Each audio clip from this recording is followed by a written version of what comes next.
Саламатсыздар ма? Бүгін жылдам әрі оңай дайындалатын десерт дайындаймыз.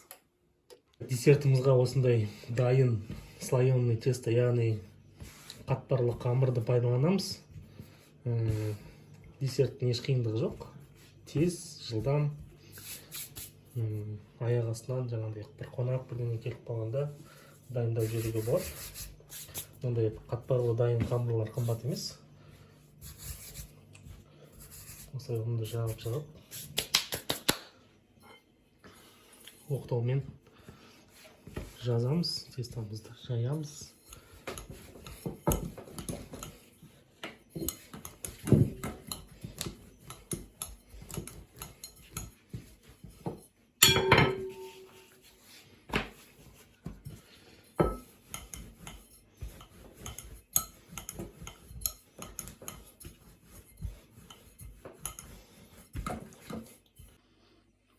Тек мынандай қамырымыздың шетін түзулеп алып тастаймыз, чтобы десертіміз түзу шығу үшін.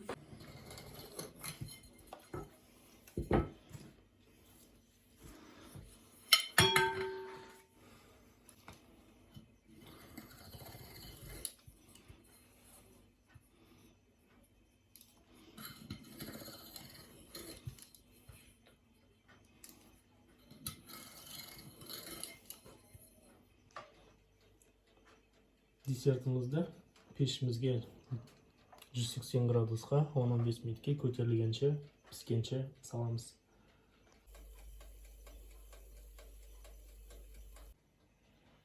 Енді біз десертіміздің кремін дайындаламыз. Ол үшін бізге 2 стакан сүт.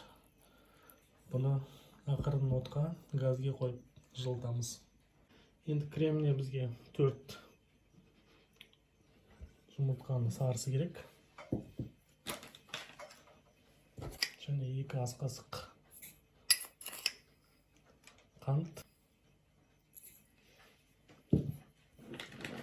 Және кукурузный крахмал.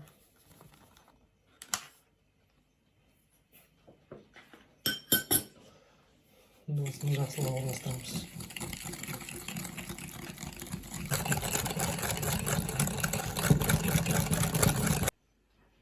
100 мл сливкиді ақырындап араластырамыз.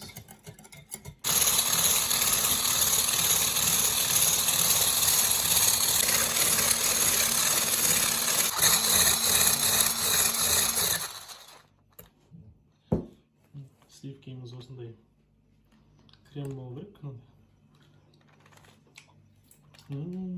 Ыстық сүтімізге жұмыртқамыздың сарысын құямыз, араластырып тұрып.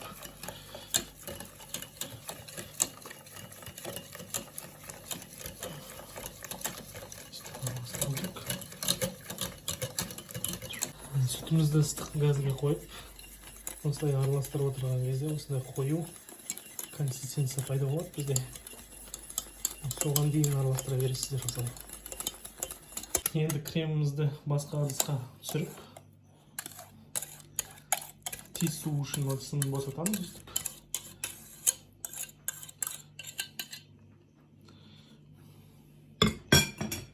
Енді креміміздің бетін салқынмен жауып, былай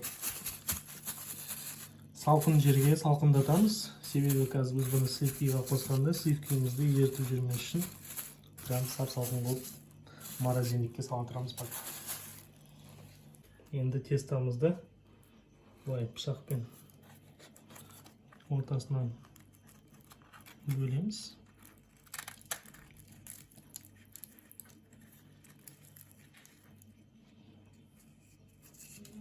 Осылай.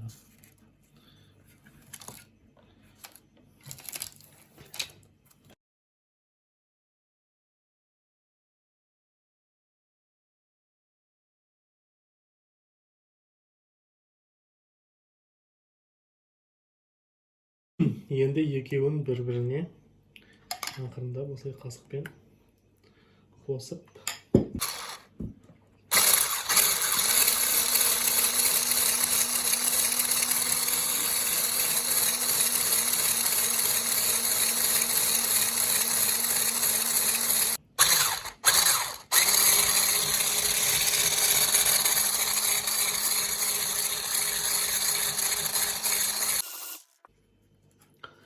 Енді тестамызды алып, осы кремді үстіне осылай құямыз. Және бұлай жақсылап орналастырып, үстін жауамыз.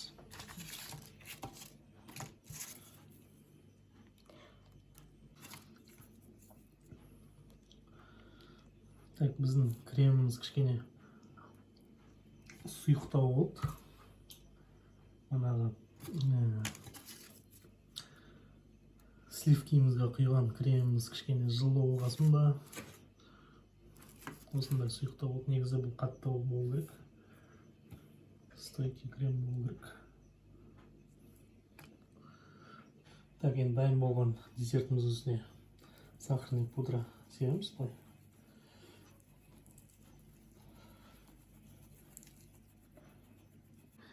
Ал, бисмиллах деп десертіміздің дәмін көрейік.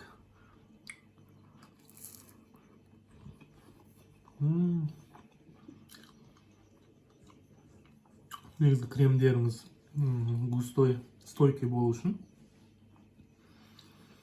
жаңа кремді сливкиға қосқан кезде салқын түрінде қосу керек. Біз кішкене жылы қосып қалып, содан кішкене креміміз сұйықтау болып кетті. Бұлай оның дәміне ешқандай әсер етпейді.